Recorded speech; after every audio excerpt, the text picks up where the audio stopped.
Shalom saudara, selamat pagi. Dan kita bersyukur pada Tuhan bahwa sekali lagi Tuhan berikan kesempatan kepada kami untuk ketiga kalinya kami beribadah dengan melalui online. Semua ini hanya karena kasih karunia Tuhan.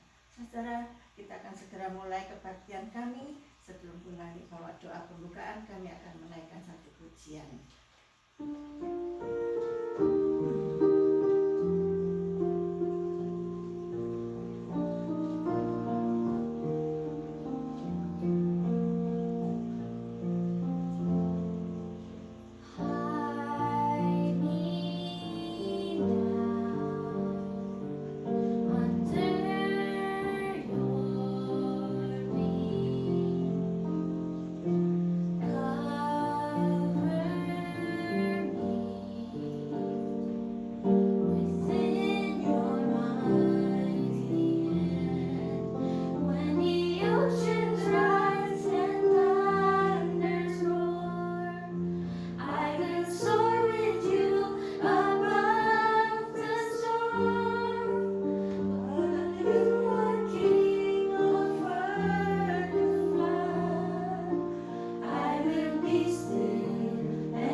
Happy Palm Sunday, Joy Family dan jemaat yang dikasihi Tuhan.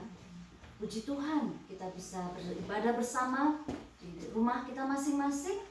Hari ini adalah hari istimewa. Kita merayakan Minggu Palem. Dengarkan ini firman Tuhan Yohanes 12. Saya akan membacakan. Mereka mengambil daun-daun palem dan pergi menyongsong dia sambil berseru-seru, Hosana, diberkatilah dia yang datang dalam nama Tuhan, Raja Israel. Yesus menemukan seekor keledai muda, lalu ia naik ke atasnya seperti ada tertulis, jangan takut, hai putri Sion, lihatlah, Rajamu datang, duduk di atas seekor anak keledai. Mari kita berdoa. Bapa yang di surga, hari ini kami ingin berbakti bersama-sama. Kami ingin menyambut Engkau Tuhan seperti pada waktu Minggu Palem. Kami ingin menyorakan Hosana. Kami ingin mengundang Tuhan sebagai Raja kami dalam hidup kami. Bapa yang di surga, terima kasih. Walaupun keadaan tidak menyenangkan, tapi kami bisa mengucap syukur karena kami tahu Engkau Allah yang selalu beserta dengan kami, tidak pernah meninggalkan kami anak-anak-Mu. Terima kasih ya Tuhan, kami yakin dan percaya Tuhan mengizinkan ada masalah, ada krisis, tapi Tuhan juga memberi kami kekuatan untuk bisa mengatasinya. Tuhan Yesus, terima kasih, biarlah saat ini kami seperti rusa yang rindu akan air yang jernih. Tuhan, kami juga rindu akan Engkau. Kami rindu mencari wajah-Mu Tuhan. Dan kami rindu mengatakan, Tuhan, selidiki hati kami. Kalau ada hal-hal yang tidak berkenan, biarlah Tuhan Engkau boleh mengampuninya. Ampuni segala dosa kesalahan kami. Biarlah kami saat ini boleh menenangkan hati kami. Kami akan juga mengikuti perjamuan Tuhan. Kami rindu Tuhan, Tuhan yang mengambil segala dosa-dosa kami, yang menyucikan kami dengan darah-Mu. Terima kasih untuk segala pengorbanan-Mu di kayu salib untuk kami. Terima kasih Tuhan, biarlah kami boleh memfokuskan hati kami, pikiran kami. Kami boleh serius kepada Tuhan, boleh mencari hal-hal kekekalan yang di atas, yang tidak pernah layu. Kami boleh mencari Engkau Tuhan Yesus. Terima kasih beracara di tengah-tengah kami, berkati ibadah kami. Kami percaya bahwa segala pertolongan kami datangnya daripada Tuhan pencipta langit dan bumi. Engkau akan memberkati ibadah kami dari awal, pertengahan sampai selesai. Amin. Tuhan Yesus memberkati. Amin. Puji Tuhan saudara. Kembali kita akan melanjutkan bagian kami. Kita naikkan pujian saudara. Saudara, situasi seperti ini semua orang tidak mengerti kenapa dan bagaimana. Tetapi kita anak-anak Tuhan, kita mengerti bahwa Allah tetap peduli dengan kita. Amin. Kita naikkan pujian ini.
bisa kita andalkan, yaitu Tuhan Yesus.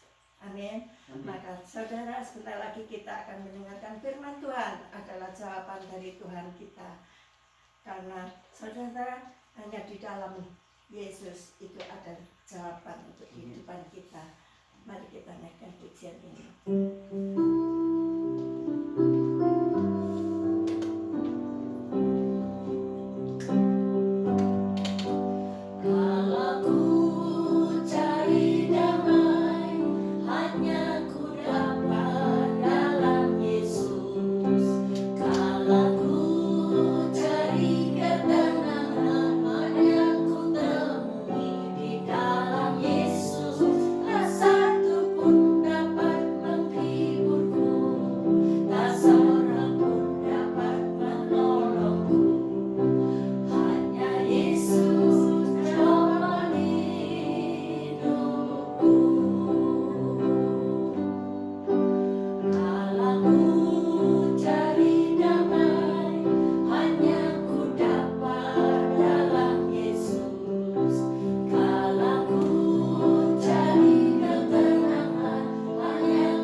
Mari kita berdoa.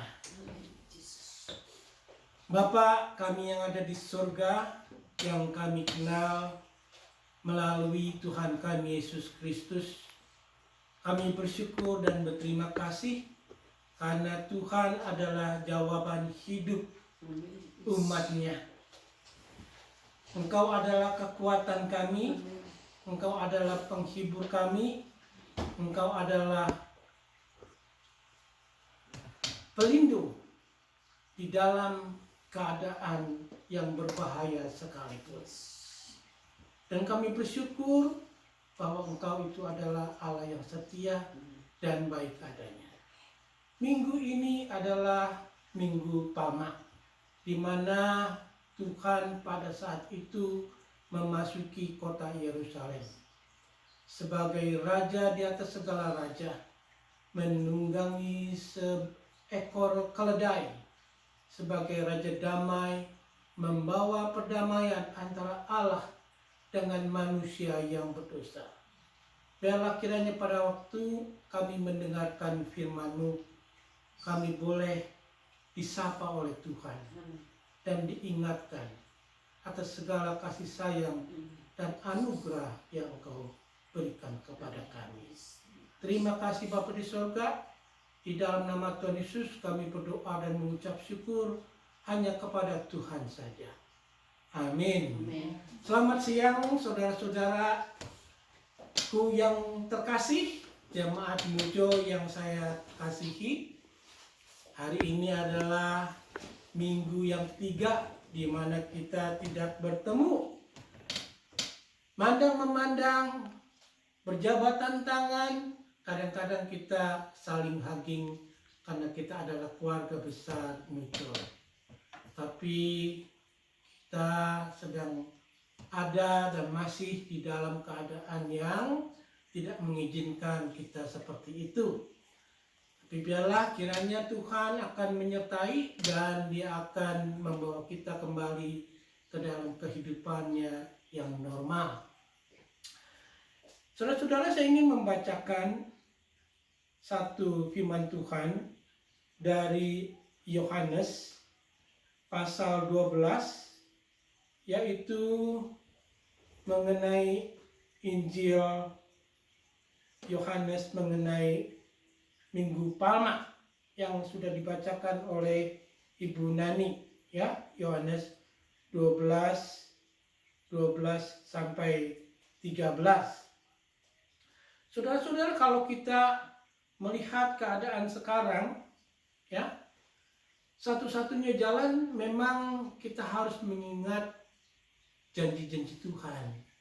Ya, jangan sampai kita terlalu terpaut dengan apa yang terjadi. Tetapi kita harus was-was dan harus prihatin dari apa yang terjadi. Tetapi Tuhan tidak mengajarkan kita untuk bergantung dengan apa yang terjadi. Tuhan mengajarkan untuk kita bergantung kepada Dia. Dan biarlah kiranya hari ini pada waktu kita belajar tentang makna Minggu Palma, kita bisa mengetahui beberapa kebenaran firman Tuhan. Ya, Yohanes 12 ayat 12-13 katakan gini, keesokan harinya ketika orang banyak yang datang merayakan pesta mendengar bahwa Yesus sedang di tengah jalan menuju Yerusalem, mereka mengambil daun-daun palem dan pergi menyongsong Dia sambil berseru-seru, Hosana, diberkatilah Dia yang datang dalam nama Tuhan, Raja Israel. Saudara-saudara, setiap agama itu memiliki beberapa hal atau peristiwa atau hari peringatan. Ya. Demikian juga kita sebagai orang Kristen mempunyai hari-hari yang kita rayakan seperti Natal, Pantekosta, apalagi Paskah, ya, di mana hari Paskah itu kita merayakan hari kebangkitan Tuhan Yesus mengalahkan maut. Namun kita harus ingat, saudara-saudara, ya, kita perlu mengingat satu minggu sebelum Paskah itu adalah Minggu Palma. Ya. Minggu Palma ini penting untuk kita mengerti maknanya sebelum kita masuk ke Minggu Paskah itu. Ya, harus kita mengerti maknanya. Nah, sebelum kita mengetahui makna Minggu Palma, kita mesti mengerti dulu kisahnya pada waktu peristiwa itu terjadi. Pada waktu peristiwa itu di mana Tuhan Yesus datang ke Yerusalem. Jadi ada kisahnya dulu, kita harus baca, ya. Nah, kisahnya itu saudara bisa baca di keempat Injil. Di Matius, di Markus, Lukas, dan di Yohanes. Saya pilih yang Yohanes karena satu-satunya di surat Yohanes itu yang mengatakan bahwa orang-orang menyebarkan daun-daun palem. Kalau yang lain-lain itu menyebarkan di jalan-jalan dengan ranting-ranting daun palma. Nah, kisahnya begini, ya. Pada waktu Yesus pergi ke Yerusalem dengan murid-muridnya, lalu dia berhenti di satu kota namanya Betfage. Ingat, ya? Lalu Yesus menyuruh kedua muridnya untuk pergi mengambil seekor keledai serta anaknya, ya, serta anaknya. Dan Yesus sudah pesankan, kalau seandainya pada waktu kamu mengambil keledai itu, pasti nanti ada yang menegur atau yang bertanya, mengapa kamu mengambilnya. Tetapi Yesus katakan, ini pesan saya, ya, Tuhan memerlukannya, maka pasti orang itu akan memberikan keledai itu kepada kalian. Ya, kalau saudara mau tahu, itu ditulis di Matius 21 ayat 2-3 dengan pesan begini. Pergilah ke kampung yang di depanmu itu, dan di situ kamu akan segera menemukan seekor keledai, betina tertambat dan anaknya ada dekatnya. Lepaskanlah keledai itu dan bawalah keduanya kepadaku. Dan jikalau ada orang menegur kamu, katakanlah Tuhan memerlukannya, ia akan segera mengembalikannya. Mengapa saya bacakan? Karena pada waktu Tuhan Yesus mengatakan seperti itu, sebenarnya sudah dinubuatkan. Ya. Jadi pada waktu hal itu terjadi, ini membuktikan Tuhan sudah mengetahui segala sesuatu apa yang terjadi. Ya. Demikian juga dengan masalah kita yang sekarang. Tuhan mengetahui dan Dia mempunyai jalan untuk memberikan jalan keluar dari masalah yang kita punyai. Kalau bisa secepatnya, itu keinginan kita, kerinduan kita. Kita tidak bisa hidup seperti ini. Dan kalaupun kita mengalaminya, kita minta kekuatan daripada Tuhan. Ya, jadi Tuhan Yesus mengirim kedua murid-muridnya, ya, dan mereka pergi mengambil keledai tersebut dan mereka membawanya ke Tuhan Yesus. Di mana kita mengetahui di mana firman ini sudah dinubuatkan? Kita bisa lihat di Zakaria pasal 9 ayat 9, ya. Zakaria, Nabi Zakaria itu sudah menubuatkannya 518 tahun sebelum Yesus lahir. Ya. Sehingga sebenarnya nubuatan Zakaria ini sudah banyak orang yang ketahui, di mana nanti ada satu raja akan datang. Ya. Sehingga orang Farisi tahu, rakyat jelata tahu, hampir semua itu orang tahu. Karena ada meaning, ada arti yang dimana raja itu akan datang ke Yerusalem untuk memberikan keselamatan untuk mereka. Tetapi kita sebagai orang Kristen, keselamatan itu kita maksudkan adalah keselamatan rohani, bukan jasmani. Apa itu keselamatan rohani? Apa yang ada di Alkitab tentang keselamatan? Pertama dikatakan Tuhan Yesus adalah jalan keselamatan. Kedua, Tuhan Yesus digambarkan sebagai domba Paskah. Dan ketiga, tidak ada jalan lain kepada Bapa selain melalui Kristus. Ya. Jadi semuanya itu sudah dinubuatkan. Boleh saya baca di Zakaria 9 ayat 9 ditulis begini. Bersorak-soraklah dengan nyaring hai putri Zion, bersorak-soraklah hai putri Yerusalem, lihat rajamu datang kepadamu. Ia adil dan jaya, ia lemah lembut dan mengendarai seekor keledai beban yang mudah. Ya. Dan itu kalau kita baca ayat-ayat yang lain banyak sekali saudara-saudara. Dari Matius 21 ayat 89. Orang banyak yang sangat besar jumlahnya menghamparkan pakaiannya di jalan. Ada pula yang memotong ranting-ranting dari pohon-pohon dan menyebarkannya di jalan. Dan orang banyak berjalan di depan Yesus, dan yang mengikutinya dari belakang berseru katanya, Hosana bagi anak Daud, diberkatilah dia yang datang dalam nama Tuhan, Hosana di tempat yang maha tinggi. Demikian juga kalau saudara baca di Lukas, di Markus, semuanya menceritakan tentang Yesus masuk ke Yerusalem dan dia dielu-elukan oleh orang banyak. Namun tidak semua orang bergembira, ya, karena ada beberapa orang Farisi yang menyuruh orang-orang tersebut diam. Tapi Tuhan Yesus mentaati firman Tuhan, ya. Dia membiarkan orang-orang bersorak-sorak untuk dia, ya. Karena itu pun sudah dinubuatkan, di mana kalau orang-orang tidak memuji-muji, maka batu-batu pun akan memuji Tuhan. Sehingga orang Farisi itu bilang, "Guru, tegurlah murid-muridmu itu." Lalu Yesus bilang, "Biarkanlah mereka memuji Allah."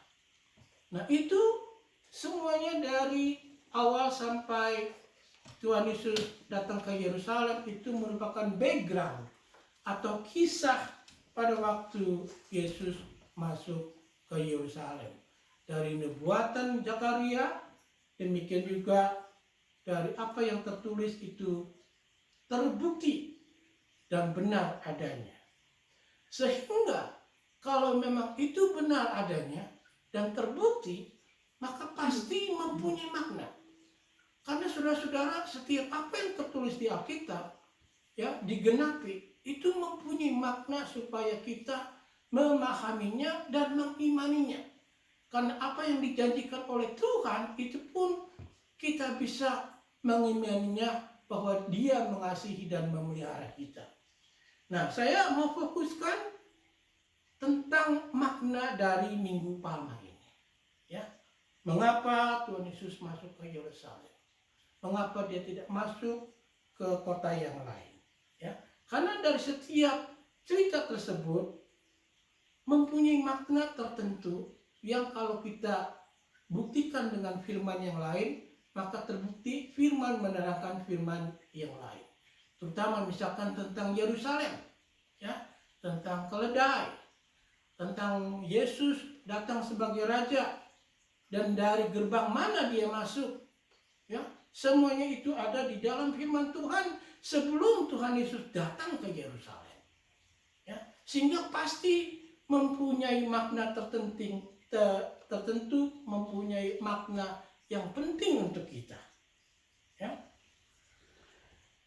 Dan Minggu Palma ini maknanya yang paling pertama adalah Yesus datang untuk ke kota yang suci, ya, yaitu Yerusalem, ya. Yerusalem merupakan kota yang suci. Itu dimulai dari Kejadian, ya, dari zaman orang-orang Mesir, ya, sampai zaman Daud, sampai zamannya Salomo, itu Yerusalem, sampai zaman sekarang dikatakan Yerusalem itu adalah kota yang suci, ya, kota yang suci. Dan itu memaknakan bahwa kita yang sudah disucikan oleh darah Yesus, pada waktu Tuhan Yesus datang, kita pasti akan bersorak-sorai, ya. Dia datang ke hati kita, kita pasti memuji Allah atas kebaikannya. Kita bersukacita karena dosa kita sudah ditebus oleh Dia, ya. Yerusalem adalah kota yang suci, yang mempunyai makna Yesus datang untuk anak-anak pilihannya. Kita sudah disucikan oleh darah Yesus. Karena itu di Minggu Palma itu kita sepatutnya bersukacita, berseru-seru, Hosana, Hosana, ditinggikanlah anak Allah yang maha tinggi. Kita bersukacita karena Dia datang untuk kita, ya. Itu Yerusalem, ya. Lalu yang kedua, daun palem. Bukan sembarangan atau secara kebetulan memakai daun palem, ya. Dan biasanya kalau kita pergi wedding, orang menyebarkan bunga ros, ya. Tetapi ini mengapa daun palem? Ya, pasti ada meaning tertentu, ya. Karena daun palem ini memberikan simbol kemenangan, ya. Kemenangan atas kematian. Minggu kemarin kita belajar kematian itu adalah salah satu musuh utama dari manusia, ya, dan dikalahkan. Dan daun palem ini merupakan simbol kemenangan, ya. Biasanya kalau kita masih di gereja, Ibu Nona bawa daun palem, dia tebarkan di lantai gereja, di sela-sela bangku, ya. Dan sebenarnya nanti kalau kita balik lagi ke gereja, kita merayakan daun palma, semua jemaat harus diberikan daun palem. Ya, lalu kita harus menyanyikan lagu Hosana sampai semuanya memegang daun palem, lalu kita serukan Hosana, Hosana, ya. Mudah-mudahan secepatnya kita bisa kembali lagi ke kebaktian yang normal dan kita bisa saling melihat satu dengan yang lain dengan leluasa, ya.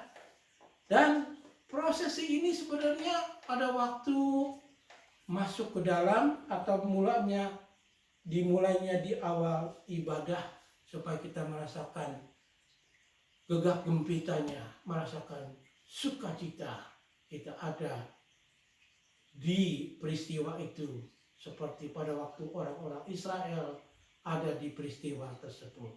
Ya, kita bersukacita Tuhan Yesus datang. Lalu daun palem memang pada waktu zaman Romawi itu, ya, itu sering dipakai, ya. Sering dipakai kalau saudara perhatikan lihat gedung-gedung tua-tua, ya, di situ ada banyak daun-daun palem, ukiran-ukiran. Itu menandakan kemenangan martir, ya. Terutama yang gereja-gereja tua itu, ya, itu ada daun-daun palem, kemenangan martir, ya, kemenangan atas maut, ya. Lalu kalau daun palem itu pasti warnanya hijau, ya. Daun palem warnanya hijau identik dengan musim semi.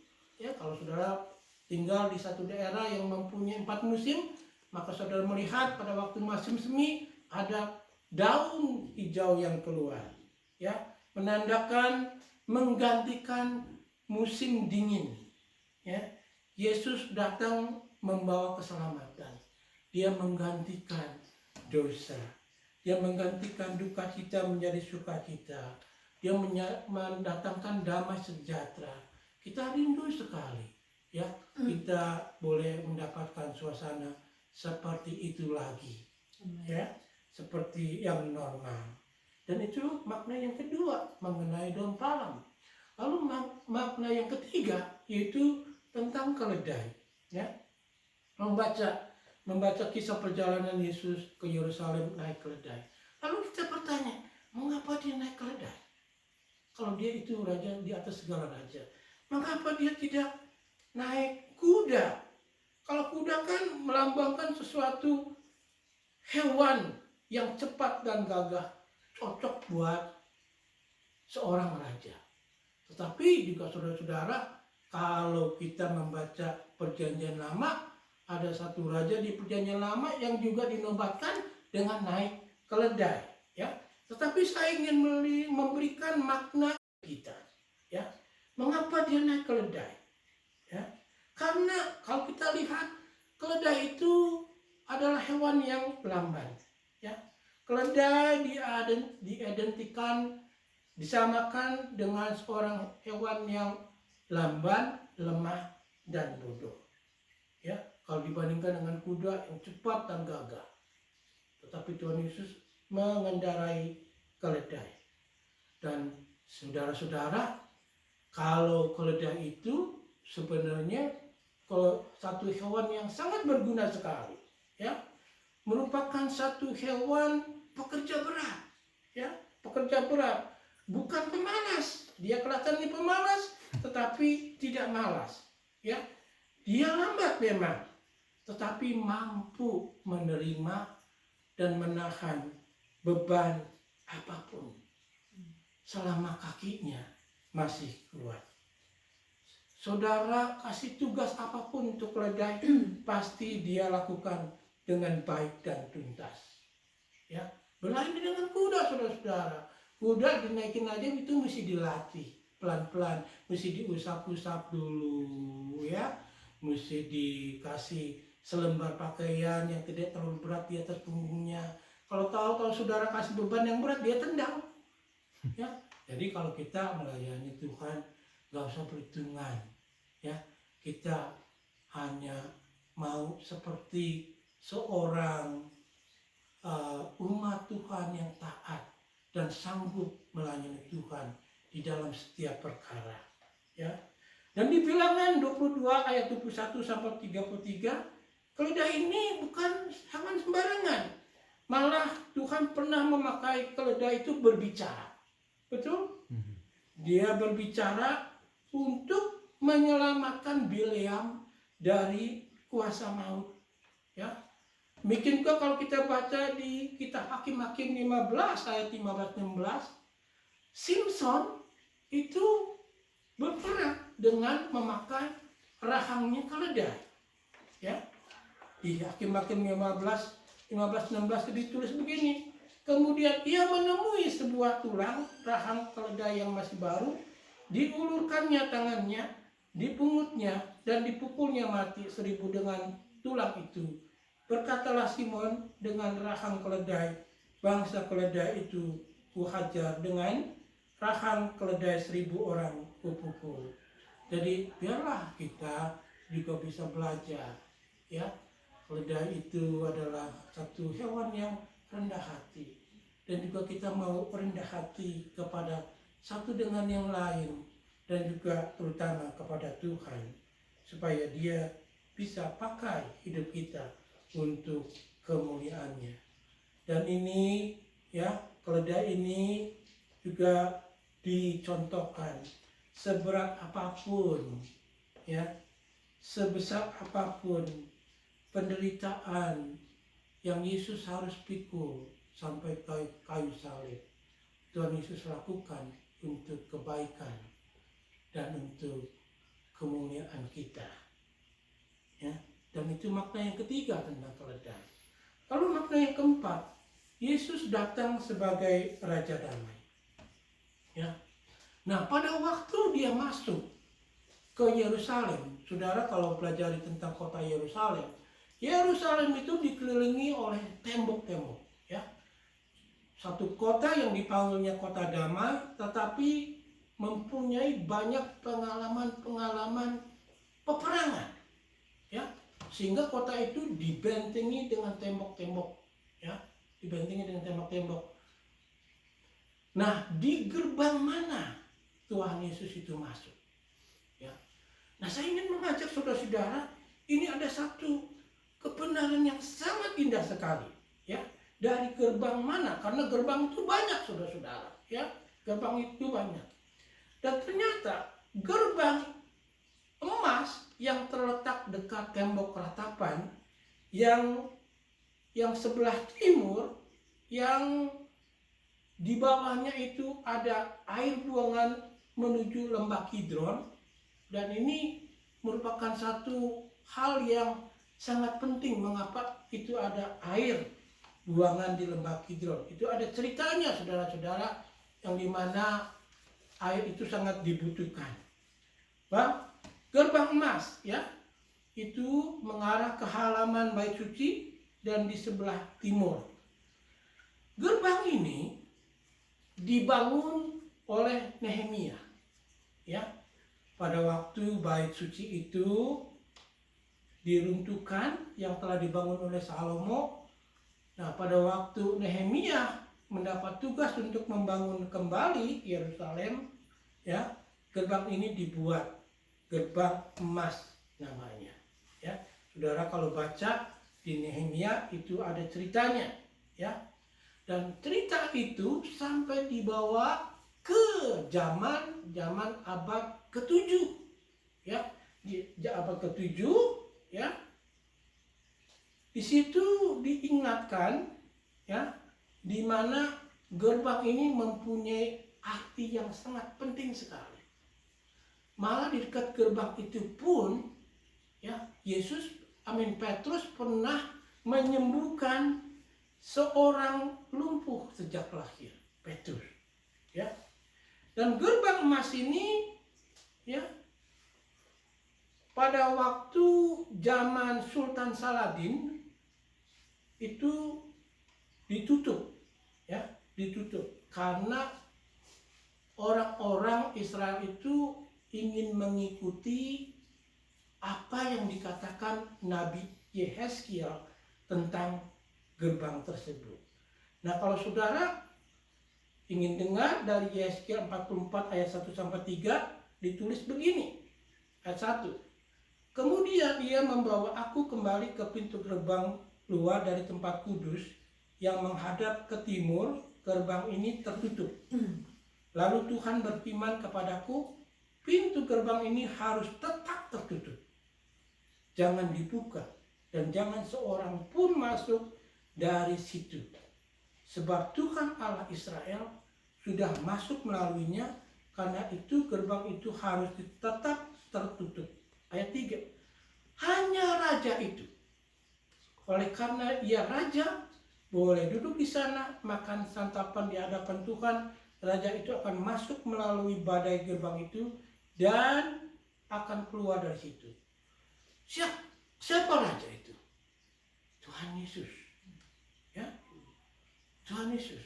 Dan orang Israel sampai sekarang, kalau saudara mau lihat YouTube-nya pada waktu Benjamin Netanyahu mengadakan tur di sekitar Bait Allah, pintu itu tertutup. Dia bilang ini disediakan untuk Tuhan Yesus Mesia datang kedua kali. Mereka tidak menyadari bahwa sebenarnya Mesia itu sudah datang. Mesia itu sudah masuk melalui gerbang emas. Siapa yang hanya bisa masuk gerbang itu? Dikatakan hanya raja. Ya. Jadi pada Minggu Palma itu Yesus datang sebagai raja di atas segala raja. Ya. Itu makna yang keempat. Lalu makna yang kelima, katakan tentang kesengsaraan Yesus. Ya. Karena setelah prosesi Yesus masuk ke Yerusalem, maka akan diikuti dengan minggu sengsara. Kesengsaraan Yesus, yang dimana nanti kita akan mempunyai kebaktian Jumat Agung untuk mengingat kesengsaraan Dia, untuk menembus dosa-dosa kita, untuk memberikan keselamatan untuk kita. Dia datang ke dunia mempunyai rencana untuk memberikan keselamatan. Saya mengenai coronavirus ini tidak terlalu takut, tetapi prihatin. Prihatin artinya saya harus berhati-hati, karena memang virus ini adalah virus yang sangat ganas. Tetapi membuat juga kita bingung. Ada orang yang berani tidak pakai masker, tidak pakai gloves, jalan seperti biasa saja. Ada juga orang yang membungkus seluruh tubuhnya. Ya. Dan kalau kita membicarakan tentang virus, ya, saya selama beberapa hari saya membaca virus-virus yang pernah terjadi di dalam dunia. Malah sebenarnya virus yang paling ganas itu yang tidak jauh dari kita, yaitu Spanish flu, pandemik.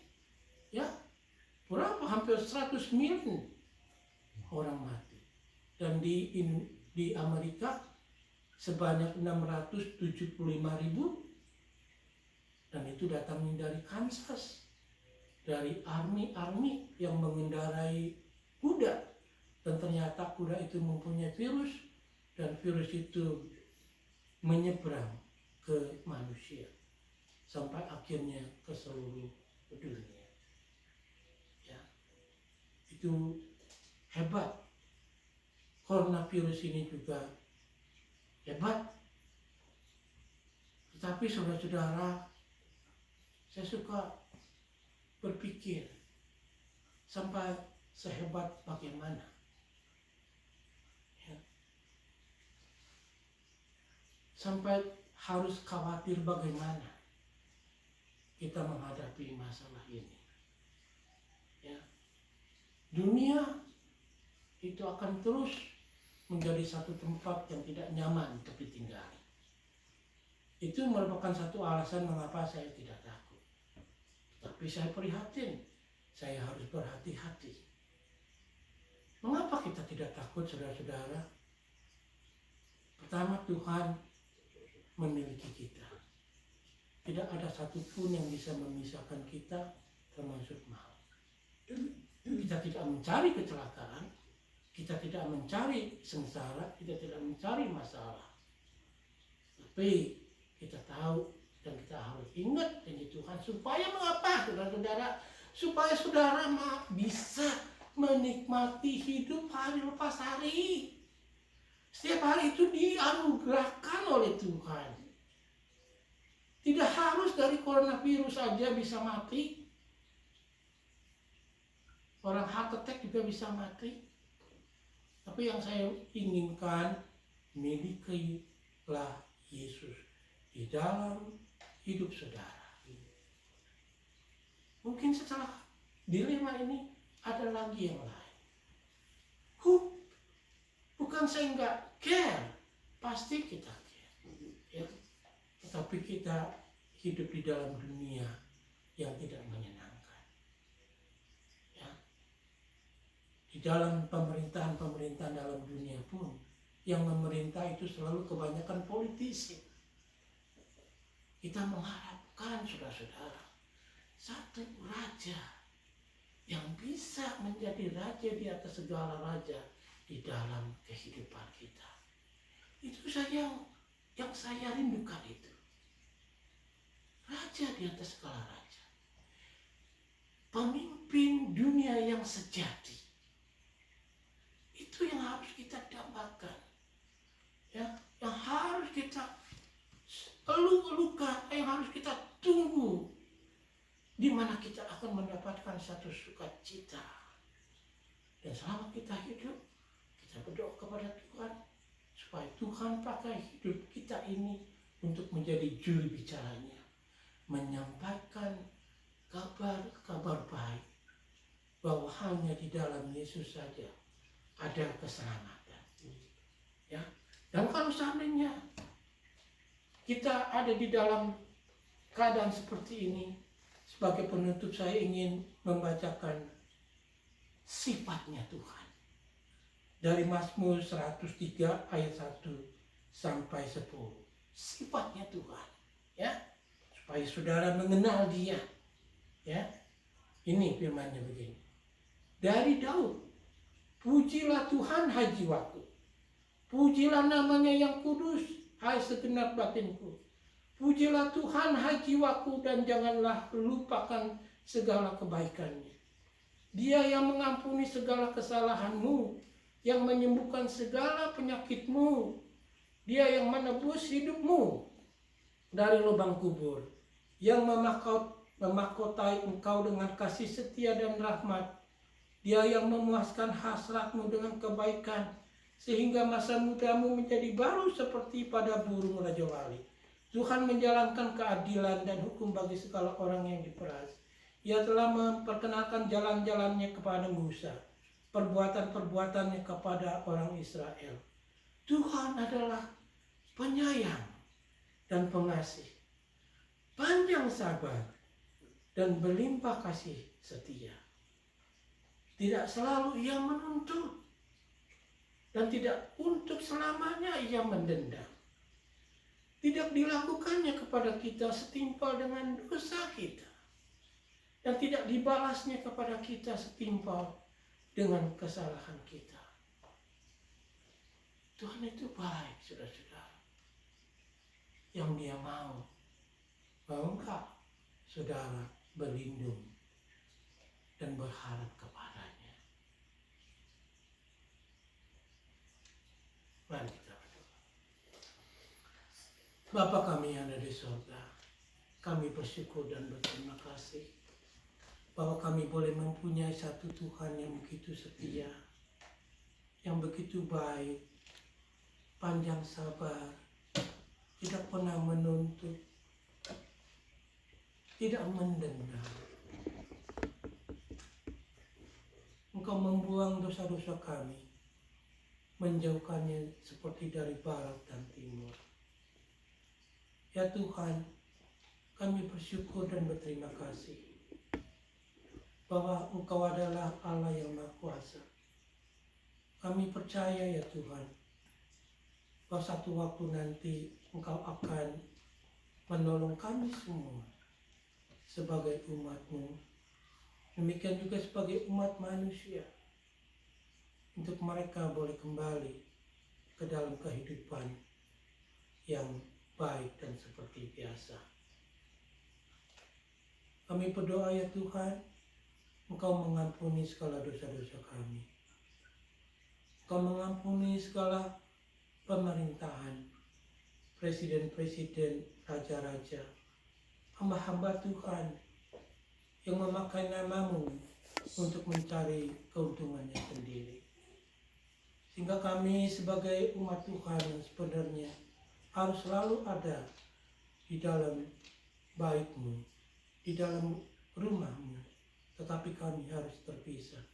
Tetapi kami bersyukur bahwa bait-Mu itu sudah ada di dalam hati kami, sehingga dimanapun kami berada, di mana 2 atau 3 orang berkumpul, Tuhan hadir bersama-sama dengan kami. Pulihkan keluarga demi keluarga, pulihkan kami semua ya Bapa di surga, untuk kami boleh belajar untuk berdiam diri, merenungkan atas kebaikan Tuhan. Dalam nama Tuhan Yesus kami boleh berdoa. Amin. Kita akan masuk ke dalam perjamuan kudus. Ya, pasti saudara sudah mendapatkan pesan di mana saudara sudah mempunyai minuman dan juga roti. Ya. Mari kita masuk ke dalam perjamuan Tuhan. Tetapi sebelumnya saya mengundang Lisa untuk menyanyikan satu lagu untuk mempersiapkan nanti kita masuk ke dalam perjamuan Tuhan.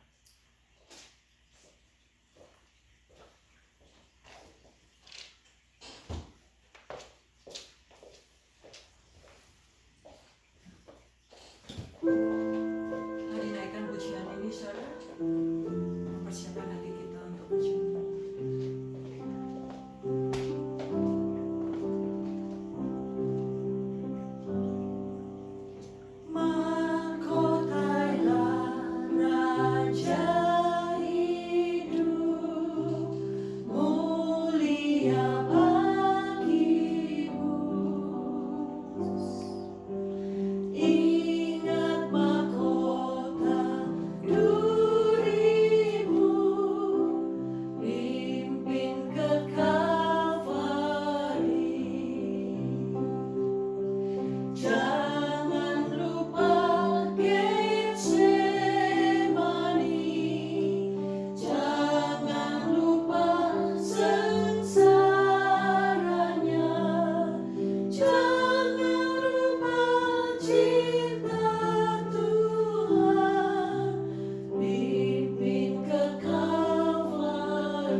Firman Tuhan,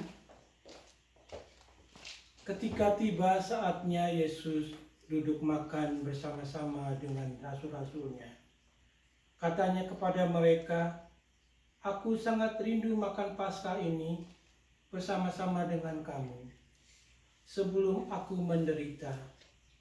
Sebab aku berkata kepadamu, aku tidak akan memakannya lagi sampai ia beroleh kegenapannya dalam kerajaan Allah." Lalu ia mengambil roti,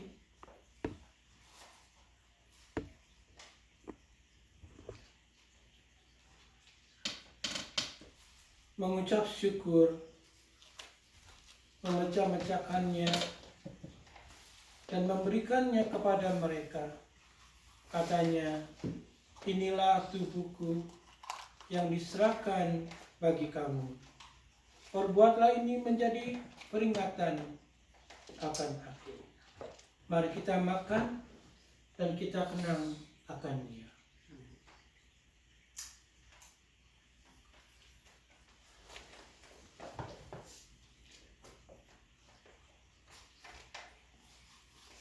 Kemudian Ia mengambil sebuah cawan, mengucap syukur, lalu berkata, ambillah ini dan bagikanlah di antara kamu, sebab aku berkata kepada kamu, mulai dari sekarang ini aku tidak akan minum lagi hasil pokok anggur sampai kerajaan Allah telah datang. Mari kita minum dan kita kenang akan Dia.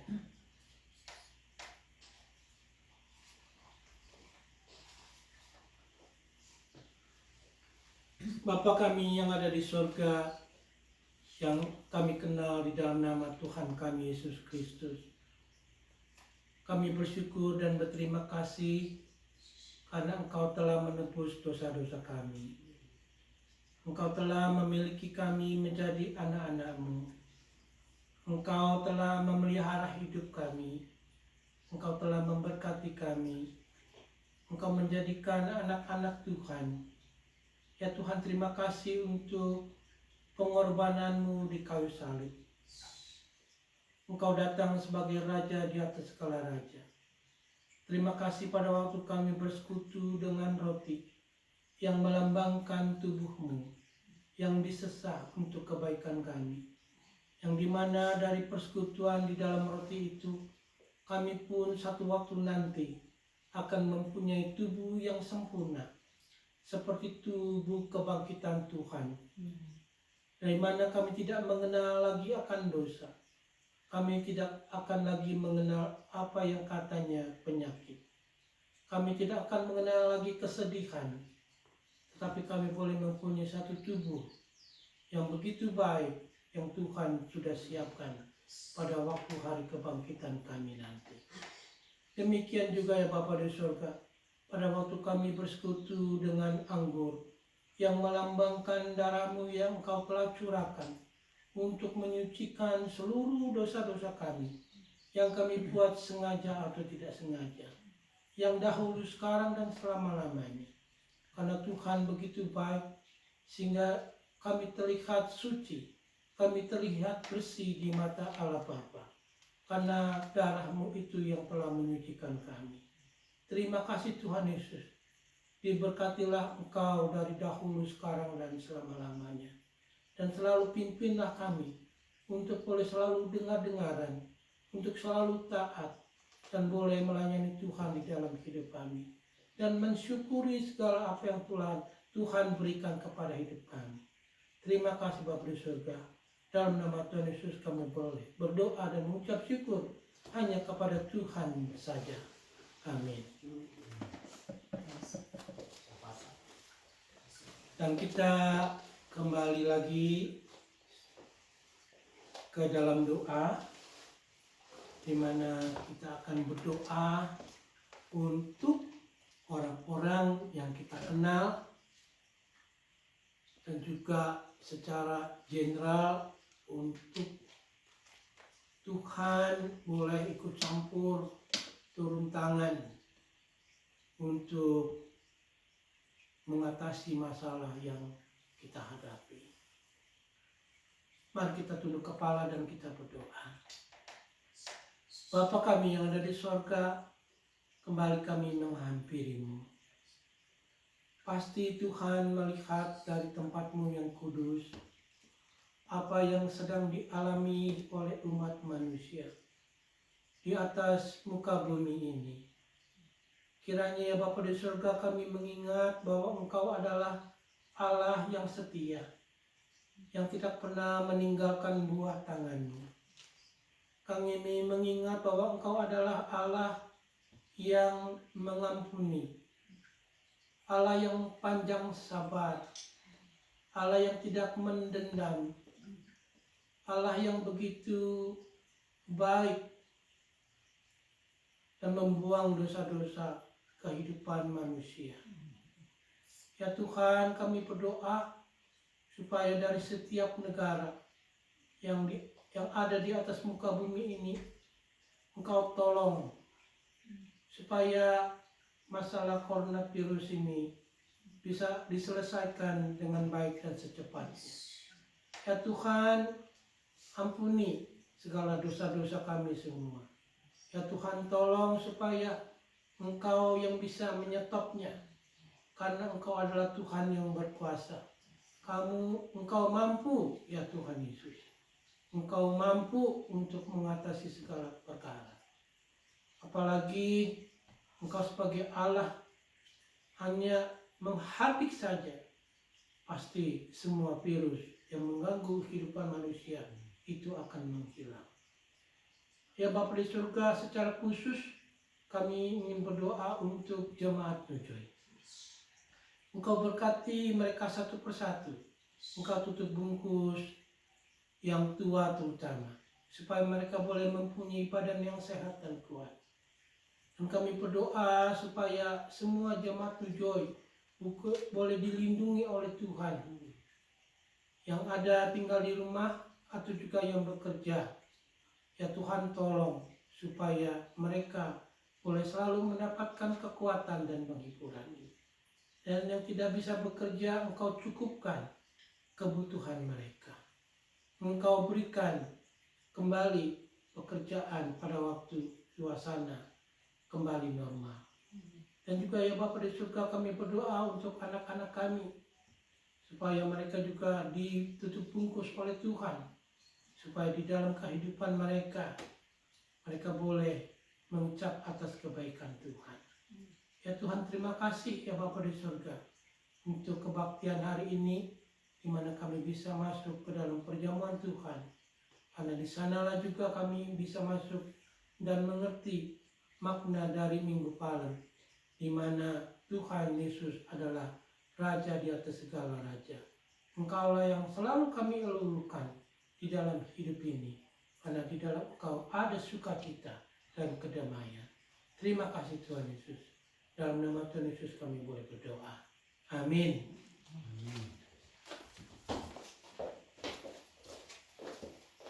Puji Tuhan, saudara, ibadah selesai. Mari kita sebagai penutup, kita ucapkan syukur pada Tuhan. Kita semua boleh berdiri menaik pujian. How great is our God. Tuhan itu besar, saudara. Kasihnya sungguh sangat nyata dan hidup kami. Amin. Haleluya.